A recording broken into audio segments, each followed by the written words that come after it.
আজকের ভিডিওটা তাদের জন্য যারা 2026-এ মাধ্যমিক পরীক্ষা দেবে, অর্থাৎ যারা 2026-এ মাধ্যমিক পরীক্ষার্থী আছো, আজকের ভিডিওটা তাদের কাছে অতি মূল্যবান এবং খুবই গুরুত্বপূর্ণ। Welcome to my channel e learning with Arnab sir. চ্যানেলটা প্রত্যেকে সাবস্ক্রাইব করে রাখবে। এরকম মাধ্যমিক, উচ্চ মাধ্যমিক, গ্র্যাজুয়েশন এবং কম্পিটিটিভ লেভেলের বিভিন্ন স্টাডি মেটেরিয়াল এবং ফ্রি ক্লাস সবার আগে পাওয়ার জন্য আমি আজকে ক্লাসে এলাম কিছু দুর্দান্ত টিপস নিয়ে, যে 2026-এ মাধ্যমিক পরীক্ষায় উপপাদ্য কি কি আসতে পারে, কোনগুলো আসার সম্ভাবনা বা পরীক্ষায় আসবে। আমি সেরকম আজকে তোমাদের মাত্র দুটি উপপাদ্য নিয়ে হাজির হয়েছি।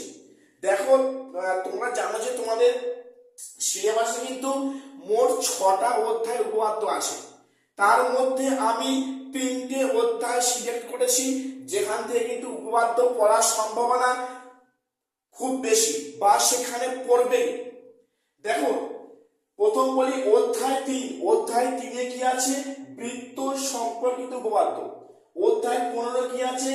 বৃত্তের স্পর্শ উপপাদ্য। অধ্যায় 18 কি আছে? সদৃশতা উপপাদ্য।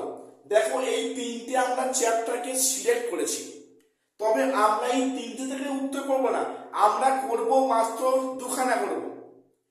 এই 2026-এ তোমরা মাত্র উপপাদ্য দুখানা করে যাচ্ছ। আমি তোমাদের বলছি, ওই দুখানা করলে তোমরা প্রত্যেককে উপপাদ্য একটা কমন পেয়ে যাবে অবশ্যই। This is my challenge.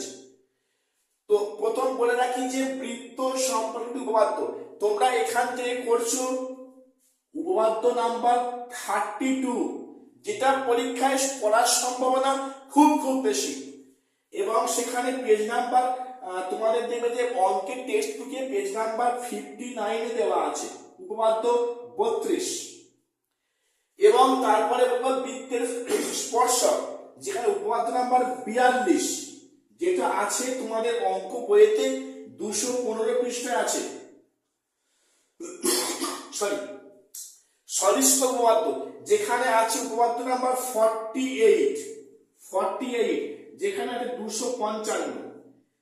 অনেকে ভাবছো স্যার আপনি তো এক্ষুনি বললেন দুখানা বা 3টে করতে আসছে। আমি তোমাদের বলে রাখবো, উপপাদ্য 32 এবং উপপাদ্য 42 তোমরা প্রথম দুখানা করে যাও, তোমরা 100% একটা কমন পেয়ে যাবে। আমি তোমাদের বলছি যে তোমরা উপপাদ্য দুখানা করে যাও, 32 এবং 42 তোমরা 100% কমন পেয়ে যাচ্ছ। যদি অনেকের মনে হয় যে স্যার এই দুটো করে মাত্র পরীক্ষা দিতে যাবো, আমি তাদের বলছি যাদের মনে এখন ডাউট বা সন্দেহ বা কনফিউশন আছে, তোমরা উপপাদ্য 48টা করে যেতে পারো, করে রাখতে পারো। না হলে তোমরা কিন্তু উপপাদ্য 32 এবং 42 তোমরা এর মধ্যে অবশ্যই উপপাদ্য 2026-এ কমন পেয়ে যাচ্ছ। এবং সঙ্গে 48টা যদি সম্ভব হয় তোমরা করে রাখবে। আমি তোমাদের কথা দিয়ে যাচ্ছি যে উপপাদ্য তোমরা 32 এবং 42 করো, তোমরা পরীক্ষায় একটা অবশ্যই কমন পেয়ে যাবে। তো এরকম বিভিন্ন গুরুত্বপূর্ণ শর্টকাট ট্রিক্স এবং শর্টকাট সাজেশন পেতে প্রত্যেককে চ্যানেলটা সাবস্ক্রাইব করে আমাদের পাশে থাকবে। দেখা হচ্ছে পরে কোনো আপডেট নিয়ে।